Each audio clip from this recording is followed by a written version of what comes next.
ಕರುಣೆ ಇಲ್ಲದ ಅತ್ತಿ ಮನೆಯ ಸೊಸೆಯಾಗಬಾರದು. ಅಪ್ಪಿಕೊಂಡು ನಡೆಯುವ ಅತ್ತಿಯ ಸೇವೆ ಮರೆಯಬಾರದು.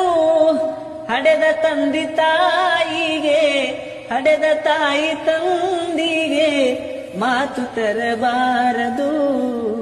ಬಡತನದ ಮನಿಯೊಳಗ ಹೆಣ್ಣು ಹುಟ್ಟಬಾರದು. ಹೆಣ್ಣು ಹೊನ್ನು ಮಣ್ಣು ಒಂದೇ ಎಂದು ಜಗವು ಕೂಗುವುದು. ಈ ಲೋಕದಲ್ಲಿ ನಮಗೆ ಎಂದು ಭಾಗ್ಯ ದೊರಕುವುದು. ಸಾಕು ಈ ಲೋಕದ ಸಂಗ, ಸಾಕು ಈ ಲೋಕದ ಸಂಗ, ಮರಳಿ ಹುಟ್ಟಬಾರದು. ಬಡತನದ ಮನಿಯೊಳಗ ಹೆಣ್ಣು ಹುಟ್ಟಬಾರದು.